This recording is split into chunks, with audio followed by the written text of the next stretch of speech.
또용주 TV의 송영주, 김진수입니다. 또다시 또용주 TV가 새로운 코너를 만들었습니다. 뭐야? 뭘 자꾸 하자는 거지? 이름하여 주간꾸레. 주간꾸레. 아 이거 송꾸레와 김낑깡이 만드는 주간꾸레 이런 건가? 야 이거 주간꾸레 안 되면은 주간낑깡으로 갈게. 아니 저한테 주간낑깡. 일단 해봅시다. 일단 네. 만들어 놓고 보자고. 아니. 네. 저는 댓글 같은 것들도 일단 좀 찾아보고 그랬는데 송꾸레님 꾸레 얘기 좀 많이 해주세요 그러더라고요. 그래서 하는 거 아니에요? 아니 또용주 TV 거의 꾸레 방송 아니야? 그래. 아니 우리 라이브 하면은 항상 꾸레들 들어오셔가지고 질문하시고 그러잖아. 그래서 참. 한번 준비해봤습니다. 네. 지난주에 바르셀로나가 2경기를 치렀습니다. 올 시즌에 총 3경기 치렀죠. 네. 비아레알 상대로 4대0 승리. 전반전에만 4골 넣으면서 화려하게 시작을 했고요. 좋았어요. 예. 그리고 발라이도스 원정에서 지난 5년 동안 6경기에서 승리가 없었는데 3무 3패였죠. 그런데 이번에 셀타비고 원정에서 3대0으로 승리를 거뒀습니다. 그것도 렁글레가 전반전에 퇴장을 당했는데 그리고 수중전이었잖아. 네. 이런 경기를 잡았어요. 이 경기를 잡아냈고요. 그리고 이제 주말에 세비야와 홈에서 대결을 펼쳤는데요. 이 경기는 셀타비고전에 영향을 좀 받아서 체력적인 부담이 좀 있다 보니까 전체적인 기동력이 후반전에 좀 떨어진 것 아닌가 이런 생각이 좀 들었었고요. 그러면서 1대1 무승부를 기록했는데 개인적으로는 세비야를 상대로 1대1 무승부 거둔 것도 괜찮다. 어찌 보면 다행이다. 솔직히 세비야가 방향전환 패스가 너무 좋더라고. 오른쪽에 나바스, 왼쪽에 오캄포스가 휙휙 던지는데 방향전환이 되니까 탈압박이 되잖아요. 그리고 반대편에서 빠르게 공격을 전개하는 모습에 있어서 바르셀로나가 대처하는데 좀 어려움을 겪었고, 바르셀로나는 그 1차 빌드업, 짧은 패스로 전진하는 거, 이것에 대해서 세비야가 다 읽고 압박을 하고 있는데 계속 그거를 고집하는 모습이 좀 있었습니다. 그래서 네트 골키퍼가 볼을 잡을 때마다 가슴이 철렁 내려앉아가지고 제 실수하는 거 아니야? 뭐 이런 생각, 그런 생각이 좀 들으면서 상당히 고전한 경기가 아니었나 이런 생각이 듭니다. 하지만은 지난주를 돌아봤을 때 꾸레들에게 좋은 소식이 있다면 네스트가 왔습니다. 만족해? 데스티니. 벌써 오른쪽이 아니라 왼쪽에 교체 출전했는데 첫 터치하는 것부터 달라? 얘는 달라? 우리의 운명이다. 운명이래. 얘는 괜찮다. 이런 생각이 들었습니다. 데스트가 아약스 시절에도 그랬지만은 오른쪽으로 주로 나왔지만 왼쪽에서도 굉장히 자연스럽게 많이 활동을 해왔고, 이런 이유는 이 선수가 개인 능력이 워낙 탁월해. 이게 그리고 드리블도 너무 직선적이지도 않고 곡선 드리블이라든지 변주를 굉장히 잘 주는 타입이거든요. 그러다 보니까 왼쪽에서도 드리블이 자기 마음대로 자연스럽게 이루어지거든. 그런 영향력이 바르셀로나에서 데뷔전에서 어느 정도 나지 않았나 그런 생각이 들어요. 일단은 데스트가 옴으로 인해서 오른쪽 공격력이 더 좋아지지 않을까. 저희가 여러 번 말씀을 드렸지만은 오른쪽이 왼쪽에 비해서 공격력이 좀 약한 모습이 나오거든요. 이거는 저는 어쩔 수 없다고 생각을 해요. 왜냐면은 그리즈만이 오른쪽에서 볼을 잡았을 때 볼을 끌고 들어가는 스타일이 아니라 볼을 내주고 안쪽으로 들어가기 때문에 오른쪽 공격을 전개하기보다는 전방 쪽에서 좀 어그로를 끌고 그리고 뒷공간으로 들어가고자 노력을 하면서 메시를 좀 더 자유롭게 만들고자 노력하다 보니 오른쪽 공격이 좀 약하거든요. 그러면은 그리즈만이 아니라면 그 밑에 있는 풀백의 공격력이 좋아야 되는데 세르지 로베르토의 공격력도 그렇게 막 이 정도 수준 아니잖아요. 그렇기 때문에 데스트가 온다면 오른쪽 공격력이 좋아질 것이다. 물론 일부에서는 그리즈만이 위치를 잘못 잡는다 이런 얘기를 많이 해요. 그리고 저도 그거에 대해서 어느 정도 동의를 합니다만, 일단은 트닝캉보다는 그리즈만을 롱으로 인해서 메시에게 조금 더 자유를 주는 게 더 효과적이다 이런 생각이 듭니다. 그래서 데스트가 온 것이 바르셀로나에게는 굉장히 희소식이고, 두 번째 희소식은 뭡니까? 두 번째는 킹갓 쿠티뉴. 트래블 팀에서 돌아오신 쿠티뉴. 우리 아이가 달라졌어요. 에이스야, 에이스. 아니, 그전 감독들은 쿠티뉴를 왼쪽에 제한적인 지역에서 활용하고자 노력을 했지만 쿠만 감독은 어차피 메시가 자유롭게 노니 너도 중앙 쪽에서 자유롭게 놀아라. 메시랑 겹치지 않는 선에서는 자유롭게 놀아라. 그러니까 쿠티뉴가 드디어 각성을 했습니다. 특히 셀타비고전에서는 와 어마무시하더라고요.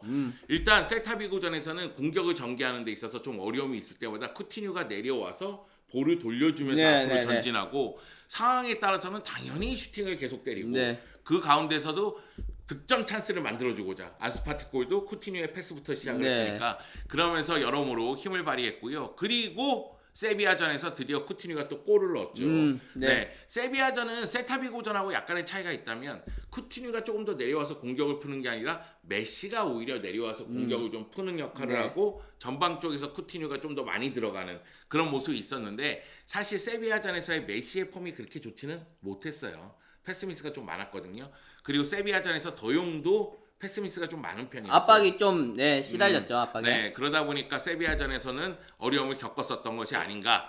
이 두 가지 굉장히 큰 희소식이 있고 또 한 가지는 많아 이렇게 뭐. 뭐가? 희소식이 많네. 아 주강꾸레잖아. 아, 그렇지. 네. 예. 해봅시다. 네. 네, 또 한 가지는 어. 렁글레가 퇴장을 당했기 때문에 이 세비야전에서는 아라우가 나왔거든요. 네. 그래서 아라우가 나 선발이야 하고 자책골을 넣을 뻔했습니다. 네, 발을 갖다 대면서 네. 크로스바를 맞히긴 했어요. 네. 상대 골대가 아니라 바르셀로나 골대를 맞히는 그런 상황이 있었어도 나름대로 쏘쏘하다 역시.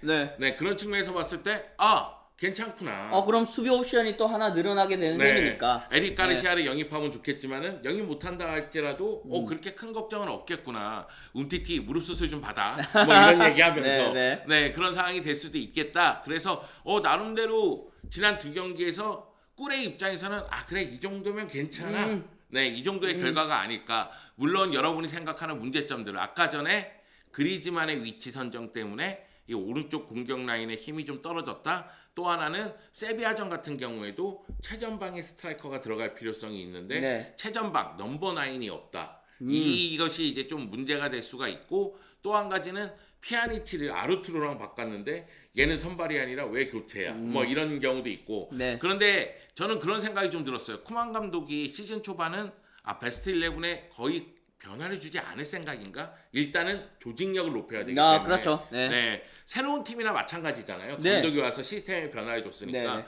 그 정도로 좀 명단에 변화를 주지 않으면서 전체적인 조직력을 맞추고 있는 것이 아닌가라는 생각이 듭니다. 바르셀로나 입장에서는 10월이 문제라고 말씀드렸잖아요. 10월 동안 뭐 셀타비고 원정이 있죠. 세비야고 홈경기 있죠. 헤타페 원정이 네. 있죠. 그리고 나서 엘 클라시코거든요. 야, 네, 그 점을 빡빡하다. 고려했을 때는 바르셀로나 입장에서는 A매치 동안 선수들이 부상 없이 소화하고 돌아와서 헤타페 원정을 잘 준비할 필요성이 있지 않을까라는 생각이 듭니다. 주간꾸레를 하는데 사실 제가 주간꾸레 첫 번째 방송은 레알 마드리드를 하자. 그 뭐 말도 안 되는 그런 소리 하고 있으니까. 아니 레알 마드리드가 지난 시즌과 변한 게 없는데 지난 시즌과 변한 게 없는 것 중에 하나가 꾸역승이다. 그래도 승리를 거둔다. 이게 매우 중요하다. 이 얘기를 하고 싶었거든요. 네. 그러니까 레알 마드리드 팬들은 아니 우리가 이렇게 골을 못 넣어? 그러니까 레알 마드리드가 전통적으로 3골 먹고 4골 넣는다는 팀 아니에요. 네. 공격이 진짜 화려한 팀인데 그런데 이제는 쿠르투아의 활약을 바탕으로 해서 수비의 힘으로 버티고 있는 듯한 느낌이 드니까 그만큼 결정력에서 문제가 있으니까 네. 물론 이제 레알 마드리드의 팬들은 드디어 비니시우스가 2경기 연속골 그리고 이번에 비니시우스 레반테전 골은 잘 넣었어요. 물론 이제 압박이 좀 느슨했기 때문에 잘 찰 수 있는 시간이 있긴 있었는데 워낙에 잘 차면서 골로 연결시켰거든요. 그리고 종료 직전에 드디어 벤제마가 또 골을 넣었습니다. 그래서 레알 마드리드 입장에서는 이게 나쁜 상황은 아니에요. 다만 팬들이 보기엔 좀 답답함을 느끼는 게 레반테전도 그렇고 그전 경기도 그렇고 더 많은 골을 넣을 수 있는데 득점 기회를 무산시키는 비니시우스도 예외는 아니었습니다. 그러다 보니까 이거 득점력에서 문제가 있는 건 아니야 이런 생각이 있는데 그래도 버틸 수 있는 힘이 있다. 쿠르투아 진짜 미쳤더라고요. 아니 카세미르 맞고 굴절되는 슛을 이쪽으로 몸을 날렸는데 발로 막았어. 근데 여기서 레알 칭찬 너무 많이 하는 거 아니야? 주간골에서 그런가? 갑자기 옆으로 세서 나 이거 언제 끝나 지금 계속 보고 있었어. 아닙니다. 여러분.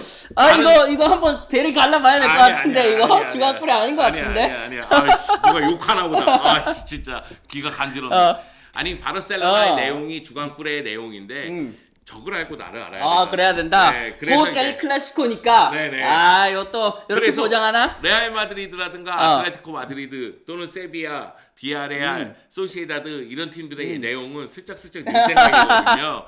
네. 네. 사실 이제 일주일 동안 주간 꿀에 그러니까 바르셀로나의 내용을 좀 설명을 드리는데 바르셀로나 같은 경우에는 이제는 선발 명단에 큰 변화가 없는 상태고 전체적인 기동력이 맞춰져 가고 있고 쿠티뉴, 도용이 고군분투하고 있고 그리고 부스케츠가 진짜 열심히 뛰기 시작했고 그리고 피케가 수비 라인 조율을 상당히 열심히 하더라고요. 아마 아라우오 때문에 그런 것 같은데 네. 세비야전 때 코너킥 차로 오는데도 계속 아라우오에게 이렇게 가고 저렇게 가고 막 이런 지시를 계속 네, 네. 하더라고요. 디테일하게 잡아주는 거죠. 네. 네. 그런 거 보면서 팀이 이제 제대로 돌아간다 그런 생각이 들어서 이번 주는 맑음 맑음이다. 화창 이건 아니지만 2연승이 아니기 때문에 하지만은 맑음 이 정도면 괜찮다. 아니 근데 그런 얘기들을 하시는 분들도 있더라고요. 전통적으로 세비야에게 강해 왔잖아. 네. 요 몇 년 동안 또 특히 더 그래갖고 근데 이런 경기에서 1대1로 비긴 걸로 만족해야 돼?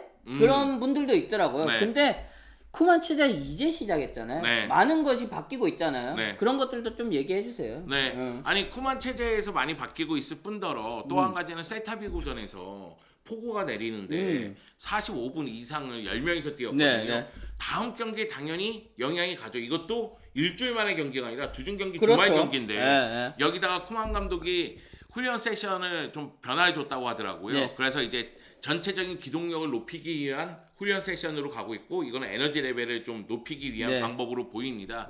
그래서 스페인 언론 쪽에서는 훈련 시간을 1시간 정도 앞당겼다. 이 얘기는 뭐냐면 훈련 1시간 전에 와라. 그래서 이제 이야기도 나눈 다음에 준비를 좀 하고 그리고 훈련 팍 들어가자. 물론 이제 덴벨레는 지각을 했지만 네 그런 네. 모습이 있다고 하더라고요. 그래서 쿠만이 생각하는 축구가 절정기에 오르기 위해서는 여전히 시간은 필요합니다. 네. 아니 그 전에 축구에 익숙한 선수들이 시스템만 바꿔서 시스템을 이해했다고 해서 그걸 바로 구현하기란 어렵죠. 네, 네. 그런 측면에서 봤을 때는 제가 나름대로 화창하다 이렇게 얘기하는 거고 또 하나는 세비야가 여러분 쉽게 패배하는 팀이 아니에요. 로페테기가 팀을 너무나 잘 바꿔놨고 네네. 여기에 세비야 선수들은 자신감이 충만합니다. 왜냐면은 유로파리그 우승했고 UEFA 슈퍼컵에서 바이에른 뮌헨을 괴롭혔고 네, 거의 이기는 줄 알았어요. 어. 뭐 물론 바이에른이 훨씬 더 잘하긴 했지만은 연장까지 갔죠. 그래. 네. 세비야가 바르셀로나 보면서 아유 쟤네 가르마 패배 당한 애들 우리는 연장 네. 가서 진짜 아쉽게 엔네시리가 오, 그 오, 기회를 오. 살렸으면 이겼을 텐데 그런 생각 할 수도 있겠어. 그런 네, 상황이기 네. 때문에 네. 세비야가 진짜 누구를 상대로도 쉽게 패배하지 않는 팀이라는 건 분명하고 그러면 바르셀로나 입장에서는 아쉬움은 있겠지만 오히려 경기 내용 보면 1대1이 공평하게 느껴지고 그래서 화창하다 이렇게 말씀을 드리고 싶습니다. 자 바르셀로나 입장에서는 선수들 정리가 우선적으로 또 이루어져야 되는데 이 방송 나갔을 때는 이적 시장이 닫혔을 겁니다. 그런데 누구를 정리할 수 있을지 좀 봐야 되겠고요. 또 한 가지는 데파이를 영입할 수 있을지도 좀 봐야 되겠습니다. 네. 덴벨레가 메뉴하고 또 연결됐었잖아요. 네, 네, 네. 그래서 일부에서는 덴벨레를 5천에서 6천만 유로라든가 야, 그것도 좀 사기 같다. 네, 이렇게 보내서 그 네. 돈으로 데파이를 네. 영입할 것이라는 얘기가 있는데 넘버 9이 필요한 건 분명한 사실이거든요. 네.